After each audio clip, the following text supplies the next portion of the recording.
विमोन visit Chauhan here. तो guys, आज हम बात करने वाले हैं यर्न फाइनेंस के बारे में, यानी कि YFI।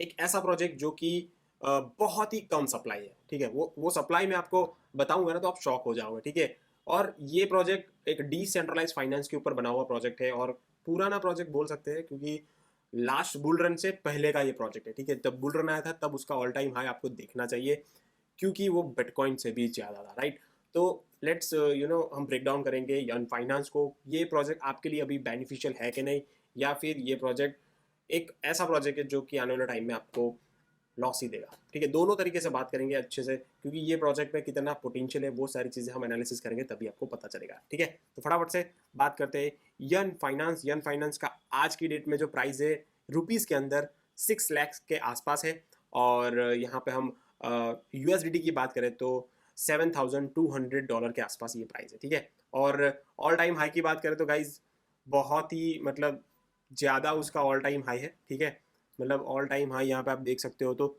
66 लाख था। ठीक है, आज जो 6 लाख रुपए चल रहा है ना, उससे कहीं गुना ज़्यादा 66 लाख। और ऑल टाइम लो की हम बात करें, जब वो लॉन्च हुआ था 2020 में, वो करीबन 2000 के आसपास था। ठीक है, तो उसके ऑल टाइम हाई से और ऑल टाइम लो से काफ़ी ज़्यादा मतलब बीच में हम बोल सकते हैं। ठीक है, ना तो बहुत ही ऊपर ना तो बहुत ही नीचे। ठीक है, तो कहने का मतलब ये है कि ये प्रोजेक्ट की सबसे बड़ी खास बात तो ये है कि इसकी जो सप्लाई है ना गाइस, 36,600 के आसपास ही है। देखो यहाँ पे आप देख सकते हो। ठीक है, तो ये एज अ मार्केट कैप यहाँ पे आप देखो, उसकी मार्केट कैप रैंक भी 208 है। ठीक है, अब 208 का मतलब ये है कि एज पर मार्केट कैप ये जितने भी यहाँ पे कॉइन ना, उससे सबसे कम जो सप्लाई होती है ना, यही प्रोजेक्ट की है। ठीक है, और मैंने जिस तरह से बोला, उसका जो ऑल टाइम हाई है बिटकॉइन ने अभी भी आई थिंक टच नहीं किया है, मुझे पता है तो शायद। ठीक है, क्योंकि यहाँ पे उसको चलो मैं USDT की जगह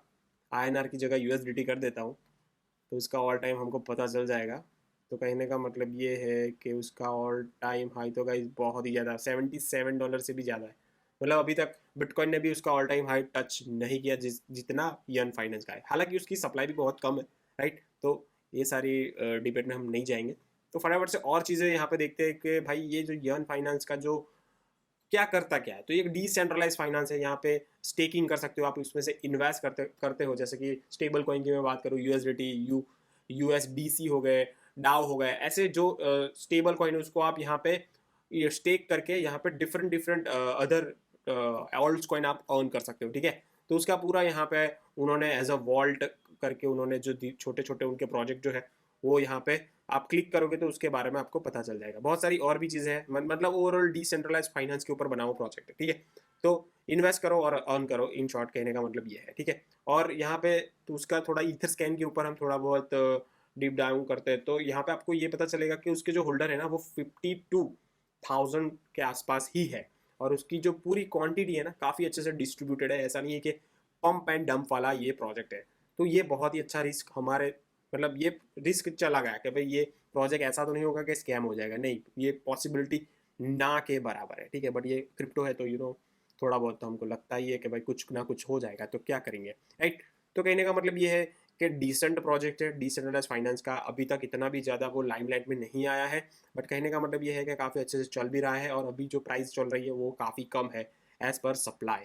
ठीक है, तो उसका ट्विटर हैंडल हम थोड़ा चेक करते हैं, तो उसमें आपको पता चल जाएगा कि जो भी नई चीज़ें वो अपग्रेड करते हैं, नई चीज़ें वो लाते हैं, तो वो कहीं ना कहीं वो प्रमोट भी अच्छे से करते हैं। ये यन फाइनेंस का है और 2 lakhs के आसपास उसके फॉलोवर्स भी है। ठीक है, तो कहने का मतलब ये जूस वॉल्ट की उन्होंने यहाँ पे बात की, उसमें से USDC विथ एक्स्ट्रा APR और मैटिक रिवॉर्ड, मतलब USDC को आप यहाँ पे स्टेक करते हो। ठीक है, उनके वो मैंने बताया था ना जूस वॉल्ट के अंदर, तो आपको कहीं ना कहीं एमेटिक का भी रिवॉर्ड मिलेगा। ठीक है, तो कहने का मतलब ये है कि ऐसे प्रोजेक्ट होते हैं जो उनको ही ज़्यादा अच्छे से समझ में आता है। राइट, कहने का मतलब ये आपको भी समझ लेके थोड़ा दिमाग लगाना पड़ेगा। तो अल्टीमेटली हम फाइनल चीज़ पे ऊपर जाते हैं, तो देखो ये प्रोजेक्ट के अंदर आपको प्रॉफिट होगा कि नहीं, कितना प्रॉफिट होगा। तो यहाँ पे जिस तरह से ये पंप हुआ था ना, लास्ट समझ लो कि लास्ट 2 महीने की मैं बात करूँ, लास्ट 1 मंथ 2 मंथ की मैं बात करूँ, तो आप यहाँ पे चेक कर सकते हो कि कितना वो पंप हुआ था। या ये वाली जो पूरा यहाँ पे ब्रेकडाउन हुआ था ना, तो आपको 190% का यहाँ पे 190 यानी समझ लो कि 200% का गेन मिला था, ये वाली जो पैटर्न है ना उसने जब ब्रेकआउट किया, राइट। कहने का मतलब ये है कि ये वाली जब पैटर्न ब्रेकआउट होती है ना तो बहुत सारे ऑल्ट्स कॉइन बहुत ही अच्छे से पंप करते हैं। वैसे ही ये जो यन फाइनेंस है उसने भी काफ़ी अच्छा सा पंप किया था और उसके बाद वो नीचे चला गया। कहने का मतलब ये वापस से अपनी जोन में आ गया है, राइट। तो ये एक अच्छी बाइंग जोन बन सकती है, डेफिनेटली बन सकती है। आपको $6,000 या $5,000 के बीच में ये मिलता है ना, तो डेफिनेटली उसको आप ग्रैब कर सकते हो, यानी कि ये वाला एरिया काफ़ी अच्छा बाइंग जोन बन सकता है यर्न फाइनेंस के लिए, राइट। तो कहने का मतलब ये है कि आप अंदर इंटरेस्ट लेना चाहते हो तो छोटी मोटी क्वांटिटी लेना, ऐसा नहीं है कि भाई ये एक कॉइन का $5-6 हज़ार का मिलता तो वही सारे इन्वेस्ट कर, देखो वो भी इन्वेस्ट करोगे ना तो मतलब आपके पास एक यान फाइनेंस YFI होगा तो उसका ऑल टाइम हाई जब वो टच करेगा तब आपके पैसे कितने बड़े बन सकते हैं, ये भी एक पॉजिटिव रिवॉर्ड हो सकता है, ठीक है। तो कहने का मतलब ये है कि रिस्क फ्री प्रोजेक्ट तो बोल ही सकते हैं, बट उसके साथ साथ जो पर YFI की जो प्राइस है वो भी बहुत ही ज़्यादा है, ठीक है। तो आप सोच समझ के इन्वेस्ट करना। बाकी अदर यूट्यूबर की भी यहाँ पे आप रिव्यूज़ देख सकते हो। बाकी ये मेरा एनालिसिस था कि ये प्रोजेक्ट के अंदर आपको कैसे बेनिफिट मिल सकता है। तो एक अच्छी बाइंग जोन मैंने आपको बता दी। बाकी यहाँ पे और लॉन्ग टर्म होल्ड करने के अलावा कोई वैसा फ़ायदा नहीं मिलने वाला, राइट। तो आपको ऑल टाइम हाई भी टच, जो प्रीवियस ऑल टाइम हाई को टच करना चाहते हो तो देखो उतनी उम्मीद तो नहीं करनी चाहिए, बट उसके आधे भी जाता है ना तब भी हमारा प्रॉफिट काफ़ी अच्छा सा गेन हो सकता है, राइट। तो होप आप समझ गए होंगे कि भाई करना क्या है, और थोड़ा रिस्क फ्री में बोल सकता हूँ ये प्रोजेक्ट। बाकी आपको ये कैसा लगा वीडियो नीचे कमेंट करके बता सकते हो।